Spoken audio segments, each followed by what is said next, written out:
What happens when royal grace meets morning show patience and both run out at the same time?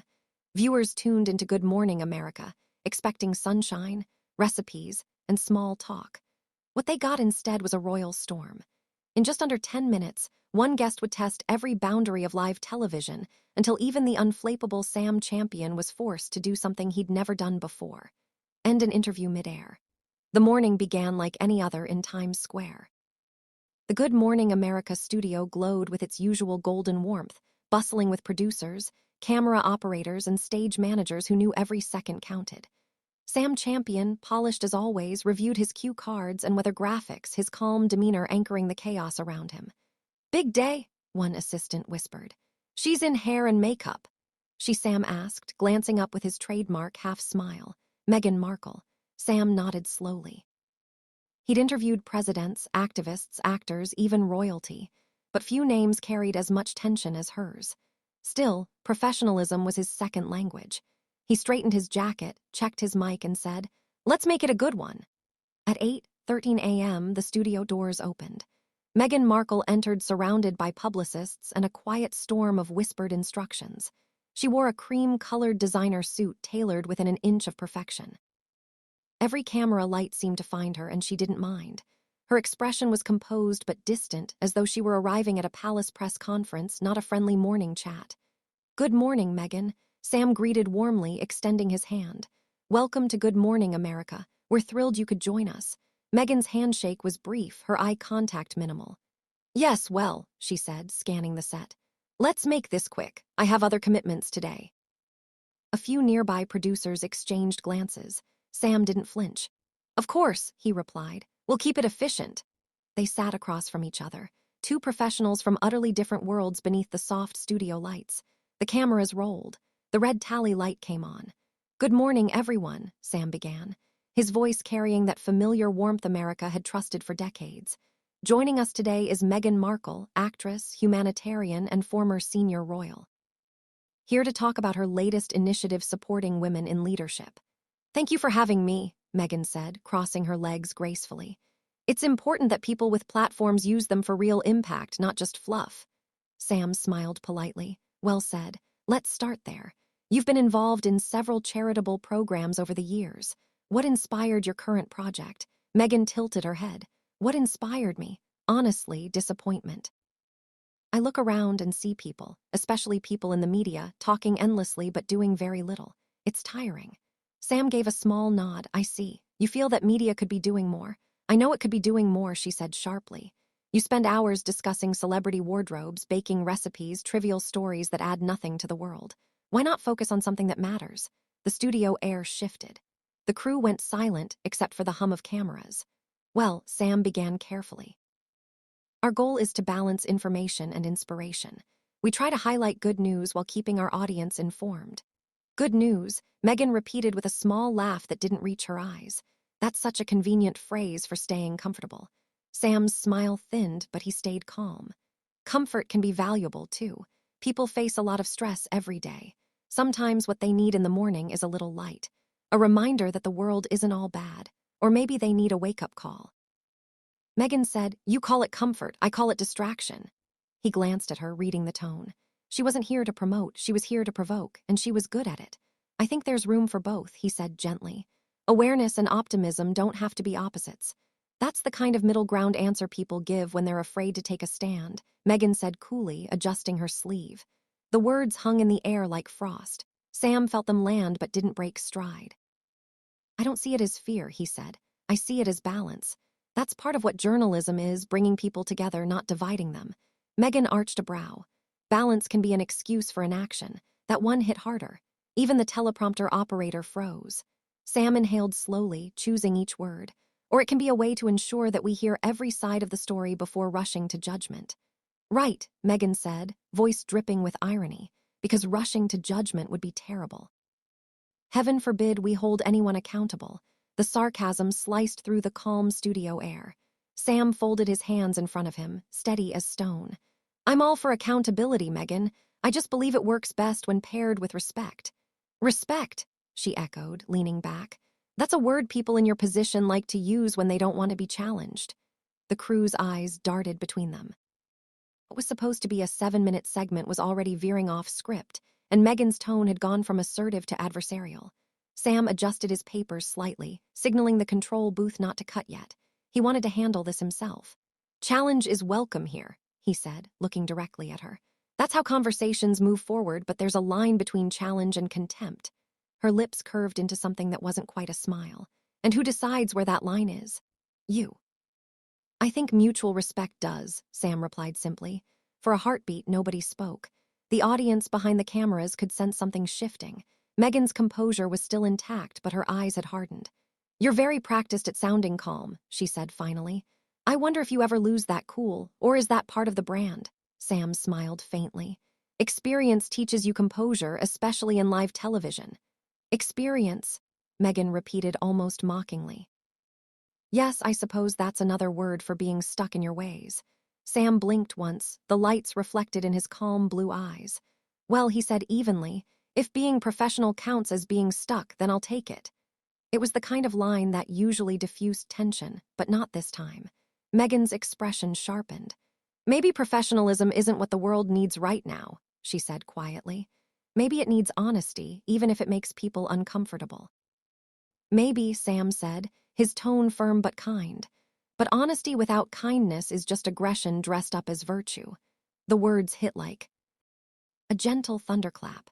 For a moment, Meghan had no retort. The silence was louder than anything that had been said so far. The silence that followed Sam's words wasn't ordinary silence. It was charged, the kind that made even the studio lights seem to dim. Crew members exchanged glances, unsure whether to cut to commercial or let the two continue. But Sam, ever the calm captain, gave a subtle nod toward the director's booth. "Keep rolling." He leaned forward slightly, his tone still warm but steadier now. "Meghan, you've spoken a lot about accountability. Let me ask, what does accountability look like to you?" Meghan crossed her legs again, her posture sharp, her tone clipped. "It looks like people in positions of influence acknowledging when they've been part of the problem." "That's fair," Sam said evenly. "Do you feel the media hasn't done that?" "I think the media loves to pretend it's self-aware," Meghan replied, her words crisp, deliberate. "You'll have a panel about privilege or a segment about inclusion, but when the cameras stop, it's back to the same small circle deciding what matters. I mean, look around." She gestured toward the set. "How diverse are the voices that actually shape this show?" The question hit the air like a match landing in dry grass. A few heads turned behind the cameras. Sam inhaled quietly, his expression unreadable. "I can't speak for every network," he said. "But I can tell you this team is built on collaboration and respect. We come from many backgrounds, and that's something we take pride in." "Respect," Meghan said again, her voice rising slightly. "That word keeps coming up, but you can't have respect without equality. And from where I'm sitting, I don't see much of that in how I've been treated by the press or even by shows like this." Sam kept his gaze steady. "You're treated here the same way every guest is treated, with professionalism." Meghan gave a small, humorless laugh. "Professionalism, right? You mean the subtle condescension, the scripted questions, the pre-approved talking points, the expectation that I'll smile and say what people want to hear." "That's not how I operate," Sam replied, his voice even but firm. "You're free to speak your truth, Meghan, always have been. But when I do, I'm labeled difficult," she fired back. "Every time a woman challenges authority, suddenly she's the problem." Sam's jaw tightened slightly, the first visible crack in his composure. "I don't think anyone here called you difficult." "Not out loud," Meghan said sharply, "but I can feel it. The tension, the looks, you can't tell me you haven't been warned about me, about how to handle me." The room went dead quiet again. The control booth froze. No one wanted to breathe too loudly. Sam exhaled softly, choosing his words with surgical precision. "We prepare for every guest. That's not about handling anyone. It's about respect for their time and their message." Meghan's smile was tight, rehearsed. "Respect. There it is again. You seem to like that word, Sam. I like what it stands for," he said calmly. "And I like honesty," she said, leaning forward. "So let's be honest. People like you get to sit in these chairs because you're safe. You don't make anyone uncomfortable. You play the game." Sam's fingers tapped once against his note cards. "That's your opinion. It's a fact," Meghan said coolly. "You're the type of person networks love. Polished, non-threatening, predictable." Sam blinked, and when he spoke again, there was a controlled weight behind his words. "You know, Meghan, I've been doing this a long time, and I've learned that staying composed under pressure doesn't make you predictable. It makes you professional." Meghan tilted her head, or robotic. A low murmur rippled through the crew. Even the teleprompter operator stopped scrolling. Sam gave a small, measured smile. I'd call it disciplined. Disciplined, Meghan repeated, almost scoffing. That's such a convenient word for suppressing real emotion. Or maybe it's the reason I've been trusted to be on live television for 25 years without a meltdown, Sam replied, his tone sharp but still polite. That line hit. Meghan's eyes flickered for just a moment, her posture stiffened. Oh, I see, she said, her voice carrying a colder edge now. A little jab about self-control. Classy. Not a jab, Sam said smoothly. Just an observation. Right, she said, folding her arms. Because it's not like you've ever lost your temper. Must be easy when you've never had your character attacked. I've had plenty of criticism, Sam said, but I try not to confuse disagreement with disrespect. Maybe that's easy for you, she said. You've never had to fight to be heard. You don't know what that feels like. Sam looked at her, the faintest sigh escaping his chest. You might be surprised by what I've had to fight for, Meghan. Everyone has their battles. Her eyes narrowed. That's such a generic response. I expected more depth from someone with decades of experience. That last word, decades, came out like a blade. The crew collectively tensed. One producer whispered, "Oh no." Sam sat back slightly, his hands folded neatly in his lap. His expression remained calm, but there was steel in his voice when he answered. You know, Meghan, experience isn't something to mock, it's something to learn from. Unless it's outdated, she countered instantly. He nodded slowly. Maybe, but some things never go out of style, like basic courtesy. Her expression faltered for the briefest second, then hardened again. Are you implying I've been discourteous? I'm saying the tone of this conversation feels less like a discussion, Sam replied, and more like a confrontation. Oh, don't start with that, Meghan said, waving her hand dismissively. Whenever a woman is assertive, it's called a confrontation. If I were a man, you'd call me confident. Sam leaned forward, his voice steady. Confidence isn't the issue. Dismissiveness is dismissiveness, she repeated, incredulous. I'm speaking my truth. Maybe you're just uncomfortable hearing it. I'm not uncomfortable with truth, Sam said, his eyes locked on hers. But there's a difference between speaking truth and weaponizing it. For the first time, Meghan seemed caught off guard. Her gaze shifted briefly toward the cameras, then back to Sam. So now I'm weaponizing honesty. That's a new one. Sam's tone didn't waver. You're welcome to be as honest as you like. Just remember, civility and truth aren't enemies. That was it. The turning point. Meghan's lips tightened, her voice cooling into something precise, sharp, and unmistakably personal. Maybe civility is just the shield people use when they can't handle accountability, she said. Sam gave the smallest smile, calm, but with a flicker of exhaustion behind it. And maybe accountability begins with how we treat others when we walk into a room. The air went thick. Nobody moved. The control booth's countdown timer blinked, redo 30 seconds to break. And yet, nobody dared to cut to commercial. The red light above the camera blinked back on. We're live, a stage hand whispered as if anyone had forgotten. When Good Morning America returned from the break, Sam Champion's voice carried its usual steadiness. But just beneath it, there was a tremor, a quiet tension that even viewers at home could sense. Welcome back, he began. We're continuing our conversation with Meghan Markle, discussing leadership, media responsibility, and the role of influence in shaping today's culture. He turned toward her with a warm but deliberate nod.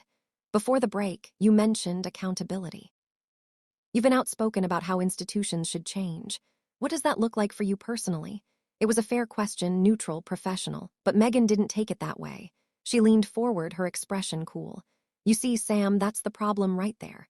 This idea that every question about change has to circle back to the individual. It's not about me. It's about systems that perpetuate inequality. Sam nodded. Understood. But you're also part of those systems now, aren't you? You've worked with global organizations, the entertainment industry, the royal family. Surely that gives you influence to help change them. The words were calm, but the implication hit. Meghan's eyes narrowed slightly. Are you suggesting I'm part of the problem? Not at all, Sam said. I'm suggesting that leadership means engaging with both sides, power and responsibility. Meghan gave a sharp laugh. That's such a diplomatic answer. You should run for office. The audience chuckled awkwardly. Sam smiled faintly, but his eyes didn't waver. I'll take that as a compliment. It wasn't one, she said, crossing her arms. For a brief second, the energy on set shifted again.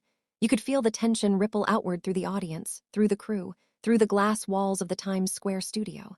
Sam pressed on, voice calm, but more direct now. Meghan, this is a platform where guests are free to speak their mind. but I think our viewers also appreciate when we balance criticism with solutions. What do you propose as the next step forward? Maybe people in positions like yours should stop pretending they're neutral, Meghan said. Sam blinked once. Neutral. Yes. She said the media hides behind neutrality to avoid accountability. You sit there smiling, asking safe questions, avoiding any real stance. And you call that journalism. It's cowardice, Sam. That word cowardice hung in the air like smoke.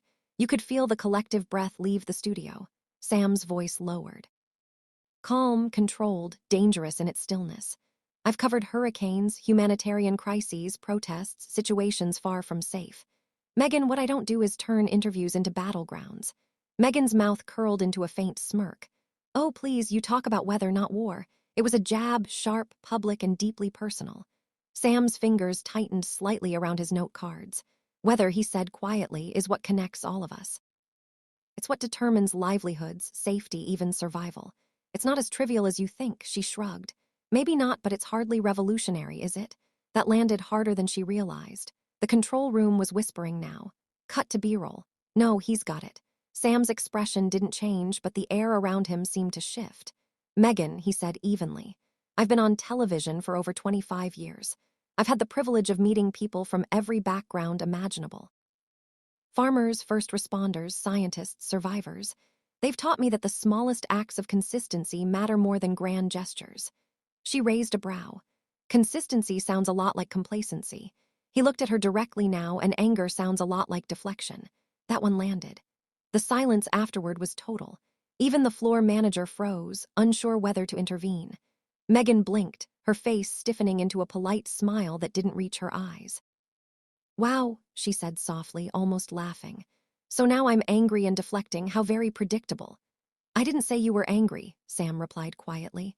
I said the tone of this conversation feels more like performance than dialogue. Meghan leaned back, crossing her arms again. Performance? You'd know all about that, wouldn't you? Excuse me, Sam asked, surprised. She tilted her head. You've spent your entire career performing calmness, performing empathy. You've built a brand around being likable, but that's not the same as being genuine. Sam's eyes lifted slowly from his notes. I think we're drifting away from the topic. Oh, I think we're finally getting to it, Meghan said, her voice low but sharp.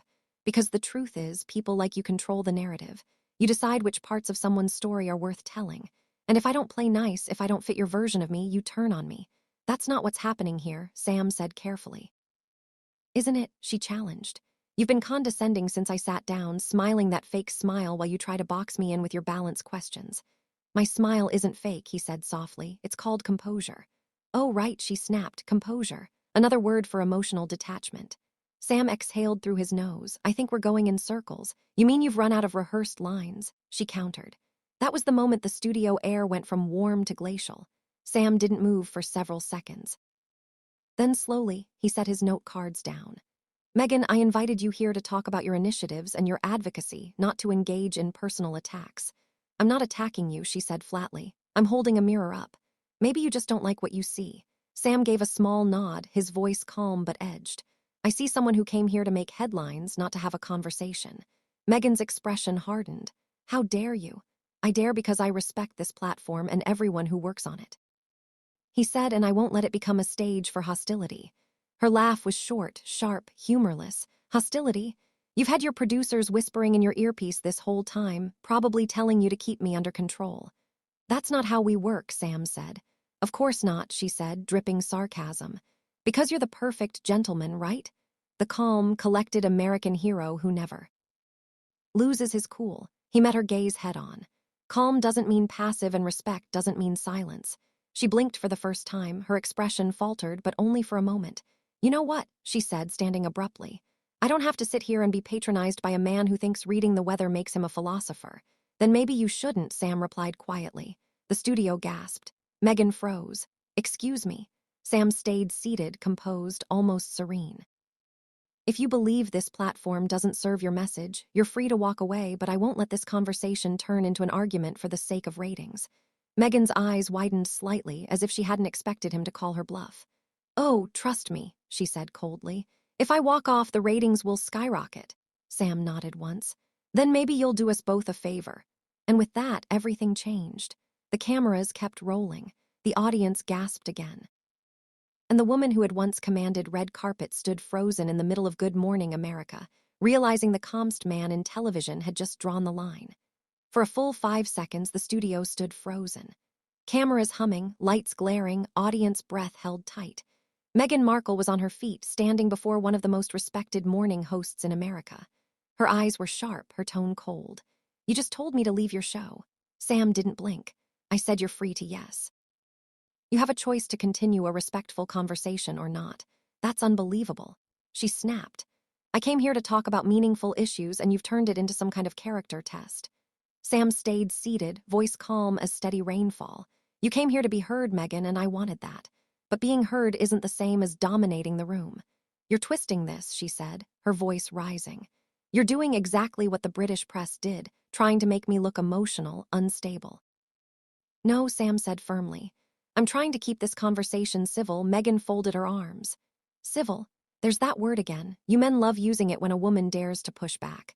"Civility isn't gendered," Sam replied, tone flat. "It's universal." That line landed like a gavel. The control room whispered through headsets. "Don't cut. Don't you dare cut." Meghan exhaled, visibly frustrated. "You're just proving my point, Sam. You smile, you keep your composure. And you think that makes you morally superior. It's performative, it's fake." He tilted his head slightly. "And shouting on national television isn't." The audience audibly gasped. That was the moment everyone realized. The calm anchor had drawn his line. Meghan blinked, caught off guard for half a second before regaining her sharp tone. "You think this makes you look good," she said, cutting off a woman who's actually trying to say something real. "No," Sam said softly. "Standing up for my team does." "What are you talking about? You walked into this studio," Sam said, rising from his chair now. "And within 5 minutes you dismissed the work of my producers, my crew, this network, and me. You called what we do fluff. You mocked the very idea that positivity could be meaningful. And you've done it all while demanding respect. You haven't shown anyone here." Meghan's expression faltered. "I didn't." "You did," Sam said, not unkindly. "And you're still doing it." The silence that followed was devastating. The audience, the crew, everyone could feel the shift. Sam wasn't angry. He wasn't cruel. He was simply done. "You know what?" Meghan finally said, voice trembling with restrained rage. "If this is how you treat guests who challenge you, maybe I will leave." "That's entirely your decision," Sam replied. And then, with deliberate precision, Meghan unhooked her microphone pack. The small click of the latch echoed through the studio. She placed the mic on the chair beside her and looked directly at Sam. "You'll regret this," she said. "You really will." Sam's expression didn't change. "I doubt that." Meghan straightened her blazer, flicked her hair over her shoulder, and began walking toward the edge of the set. The camera operators didn't know whether to follow her or not, so one of them did. The shot went wide, a royal storming off in full view of America. Sam remained standing, hands clasped calmly in front of him. He didn't speak until the heavy studio doors closed behind her with a muffled thud. Then he turned toward the camera, exhaled once, and said, "Well, that was unexpected. We'll take a short break." The control room cut to black. When the broadcast returned minutes later, Sam was alone on set. His voice was steady again, like the morning after a storm. "Welcome back to Good Morning America," he said with that familiar warmth. "We want to thank all of you for joining us this morning. Coming up next, stories of kindness and resilience from across the country. Because sometimes the most important thing we can do is remember how to talk to each other with respect." He smiled, a real one this time. And the audience, both in the studio and at home, felt it. By noon, the clip was everywhere. Meghan Markle storms off GMA. Sam Champion draws the line. Millions of views, millions of opinions. Inside the network offices, phones buzz nonstop. Executives met behind glass walls. Publicists called demanding retractions, clarifications, statements. But Sam, he just went back to work. When a producer asked if he wanted to address the incident the next day, he simply said, "No need. The footage speaks for itself." It did. Across social media, people replayed the moment, the poised anchor versus the furious guest. Most agreed he had handled himself with dignity. And as one viral tweet put it, Sam Champion didn't lose his cool. He just reminded everyone what professionalism looks like. If you believe respect still matters, hit like, share this video, and subscribe for more real talk stories that reveal the truth behind television's most shocking moments. Tell us in the comments, do you think Sam was right to end the interview, or should he have let Meghan continue? Because sometimes one moment on live TV can say more than 1,000 headlines ever.